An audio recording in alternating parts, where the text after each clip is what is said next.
Well, thank you for that warm welcome. And before I get started, I just want to say, every time I step into a UU church, I get emotional pretty immediately. I'm just like, are you all just like a choir? Have you been practicing? It's so beautiful. So thanks for having me here today. As was said, my name is Harper Bishop. And I'd especially like to thank Mark Cook, who's not here today, and Reverend Michelle for inviting me to speak.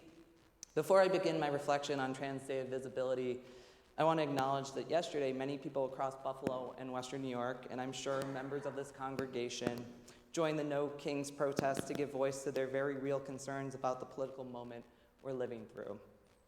Today is no less significant. It's Palm Sunday on the Christian liturgical calendar, a tradition I grew up deeply immersed in and one that shaped a strong sense of identity in my youth. Recently, I've been exploring a more liberatory interpretation of the Palm Sunday story, one that portrays it as a loud and raucous event, much like yesterday's protest, and suggests it served a similar purpose.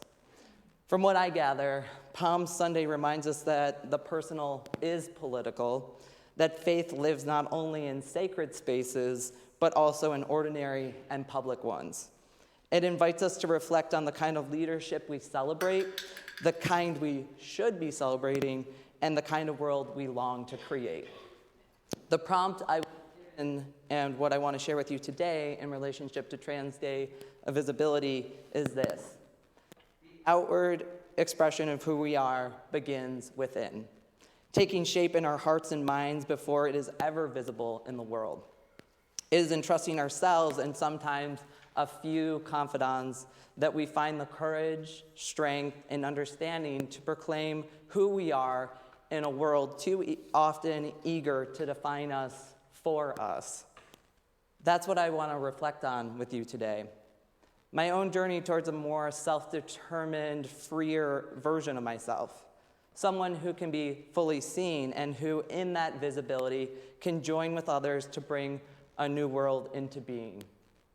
As I mentioned, I grew up in the church and I come from a large family. I'm one of 8 children, second to youngest, with only my sister younger than me.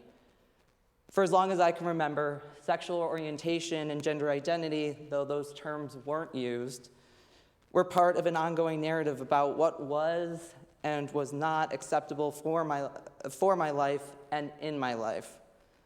Through strongly worded messages directed at me and conversations about me, it became clear that I fundamentally needed to change.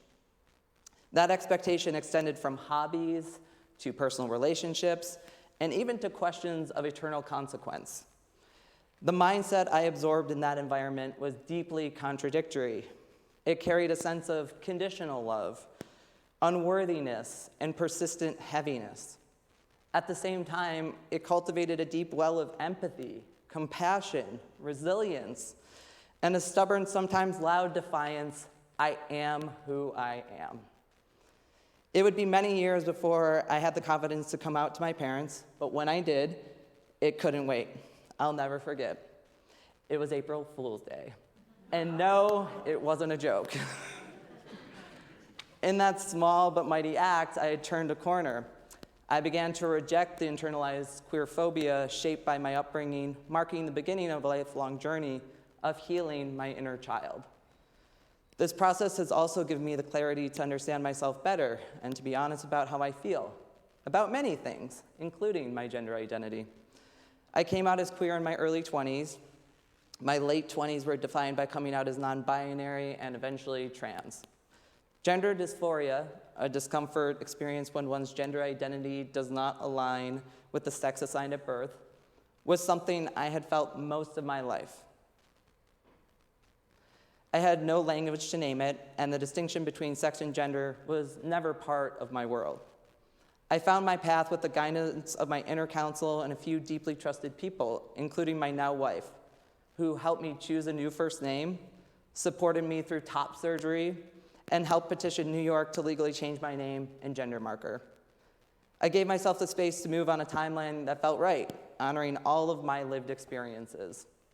My middle initials still honor the name my mother gave me and my grandmother's middle name, names I've carried with me for over 40 years. This part of my transition mirrors my spiritual path. It has evolved over time. Some parts feel deeply familiar, offering comfort when my path isn't clear. Other parts are still unfolding, giving me the opportunity to learn, grow, and sustain a sense of wonder and curiosity, qualities too often reserved for children and the young. Along the way, I've learned to find beauty in small, still moments, and to experience joy, even euphoria, in both the extraordinary and the everyday. My inward journey, like my outward one, has allowed me to weave a myriad of experiences into this one wild and precious life, as Mary Oliver once described it. I hold fast to the words of Archbishop Oscar Romero, who was assassinated while celebrating Mass during the Salvadorian Civil War many years ago. While his language is rooted in a particular faith, I encourage looking beyond the denomination toward the deeper revelatory meaning and the message it conveys. It helps now and then to step back and take a long view. The kingdom is not only beyond our efforts, it is beyond our vision. We accomplish in our lifetime only a fraction of the magnificent enterprise that is God's work. Nothing we do is complete. It's another way of saying that the kingdom always lies beyond us. No statement says all that could be said. No prayer fully expresses our faith. No confession brings perfection. No set of goals and objectives includes everything. This is what we are about.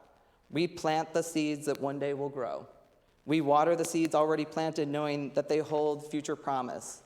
We lay foundations that will need further development. We provide yeast that produces effects far beyond our capabilities. We cannot do everything, and there is a sense of liberation in realizing this. This enables us to do something and to do it very well. It may be incomplete, but it is a beginning, a step along the way, an opportunity for God's grace to enter and do the rest.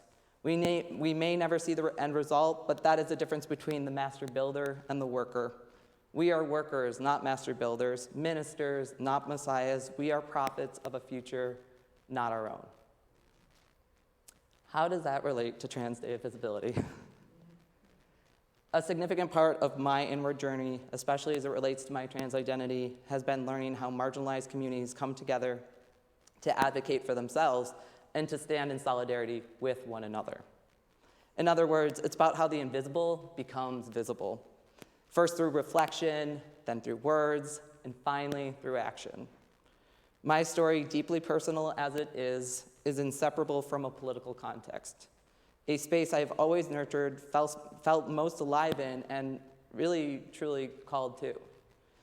Across the US, trans people face a rapidly shifting and hostile landscape. 2025 marked the 6th consecutive year of record-breaking anti-trans bills nationwide. In just the first 3 months of 2026, 747 anti-trans bills were filed in 42 states. Right. Maybe I'll say that one again. In just 3 months of 2026, 747 anti-trans bills were filed in 42 states, targeting everything from gender-affirming healthcare and sports participation to education and the ability to carry accurate IDs. In Kansas, for example, trans people had their licenses revoked overnight just a few weeks ago. With no judicial relief currently forthcoming, trans people in Kansas are unable to drive legally, making it more difficult to get to work and increasing their economic vulnerability. The current president and his administration has escalated from portraying trans people as threats to families and the military to framing us as threats to spiritual health and national security. Technically, because of my, quote, extreme gender ideology, also known as being who I am, I'm currently classified as a domestic terrorist by law enforcement agencies within the federal government. The Lemkin Institute asserts that the U.S. is in an early to middle stages of a genocidal process aimed at erasing trans people from public life, and ultimately from existence both in the United States and globally. Public opinion is now divided, with growing support for discriminatory restrictions. That's why, for some, visibility isn't an option. Those with marginalized identities, particularly with precarious immigration status, may face serious risk, such as detention or deportation, simply for being seen. For others like myself, being visible can mean navigating both privilege and marginalization simultaneously. This awareness profoundly shaped my understanding of self, especially on the other side of physical transition, and has informed my organizing and advocacy work. I fight for a day when all people, regardless of sexual orientation, gender identity, race, disability, immigration, or socioeconomic status, can be truly seen, heard, and respected for who they are. As a member of a population that makes up roughly 1% of the US, I intimately understand that my liberation is bound up with that of others.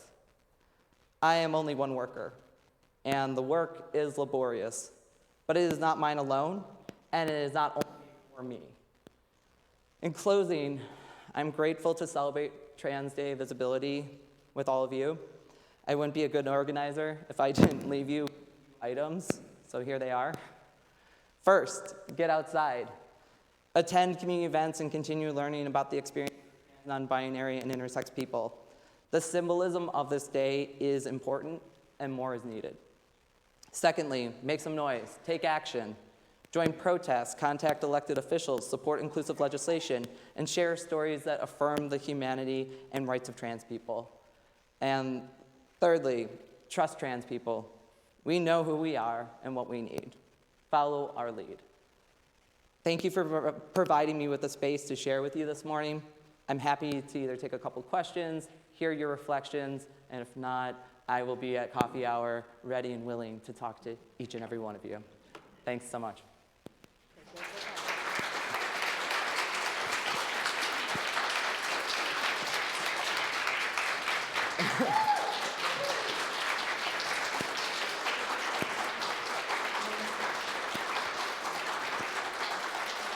Yeah, there goes that you making me emotional again. Thank you, everyone. So I can walk around, and if you have a question now that is already forming in your head, we have time for a couple.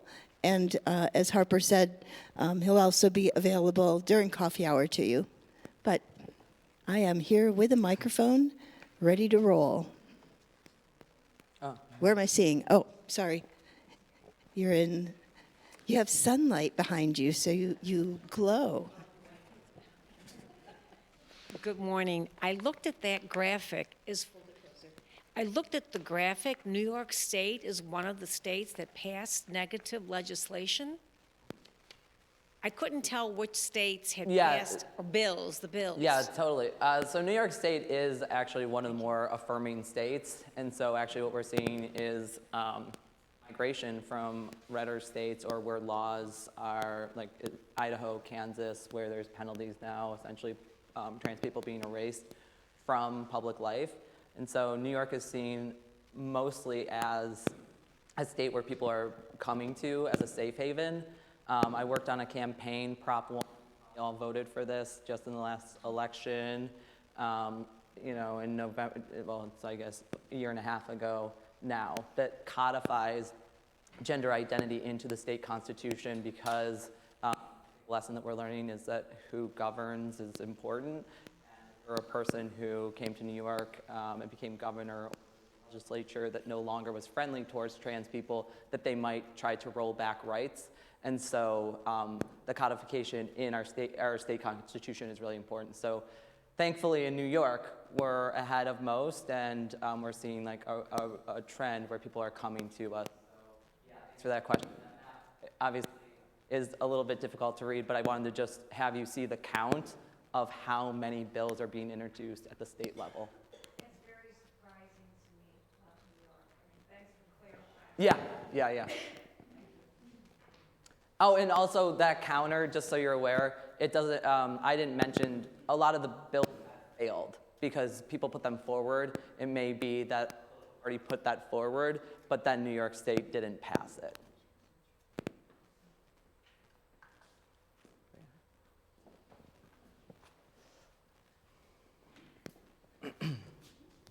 Thanks. Great talk, Harper. Thank you. So can you tell us a little bit about where you live in Buffalo and the activities of ICE and how they relate to trans and queer populations versus people who are being deported. Yeah, okay, it's a really good question. I was sharing before the service that sometimes I think there's, based on your geography, you're going to see ICE activity or not. I live on the west side of Buffalo, and ICE is very much doing their work. And it is taking rapid response and neighbors pulling together to protect our neighbors and to make sure that they're not kidnapped off the streets of the west side. How that relates, you know, in the intersectional approach that I try to take to all my work is there's so many folks who, when detained, obviously are not being given health care, but in holding and detention facilities that match their gender identity. That's like sort of a given, unfortunately. And one of my first experiences when the came back was that we were called on to support a trans woman at the Batavia Detention Center, which, if you don't know, that's the federal detention center, the largest one outside of New York City, and it's an operation. My wife does a lot of work with immigrant rights organization. She runs an immigrant rights organization called Justice for Migrant Families. In that meeting, it was when the order had just come down that the federal government was no longer going to use preferred pronouns. They were just going to use biological sex. And so that woman had to endure essentially humiliation as the federal government, and the whole power of the federal government is represented by the lawyer who said, this is now the stance of the federal government. We will be referring hereafter, he, him, and we'll be talking about it as such. And then, you know, this whole conversation ensues in which their lawyer tries really hard to say, like, it costs us nothing to do here. So I will be defending my, like the individual and my client in this way. And again, we have very progressive lawyers who are doing that work. And that day I got to witness like a lawyer going so hard to bat for trans people, a cis woman who was showing absolute solidarity. I could be moved to tears right now, even in the retell, because it was such a jolting moment for me to witness, again, people who are not impacted and do not have that identity debate your humanity in front of you. It is very hard to do and hard to, and we've all had it in some way happen to us in our lifetime probably, but it was an incredibly pronounced moment, and that is happening across the board. And so I just spoke, and it was like, you know, it's like for gender health, for trans healthcare, and it was just like a focus group, and you know, they gave me like a $50 gift certificate, and I donated it to JFMF to say, I want it to go to like a queer trans, or trans person who, again, is experiencing even the horrors of detention, deportation, detention in even more pronounced way than even their counterparts. So it's a great question. I could go into it much more, but that's, there's personal experiences that I've witnessed that tell me that this is happening every day. So I can feel your questions cooking. Okay, Wendy, you get to be the last one in here, but there's coffee hour, right? Coffee hour, yeah. Thank you. Yes. How about that? Yes, that's working. Okay. Can you give a definition of what a trans identity is, please? So yeah, I think it's as I described in gender dysphoria, so the idea that a person who is born a biological sex and defined as such later understands of themselves that their biological sex does not match their gender identity or who they believe themselves to be in regards to gender. So, if we were looking at the federal government, they would say I'm a biological sex is female, that's at birth. I, along my journey and path as I described here, facing multiple oppressions, taking it time to learn this about myself, find on the other end that I identify as a trans man. Thank you. Yeah. And great question. Okay, so we're going to prepare for some singing, but first I need Perfect. to move my friend Ron. Thank you.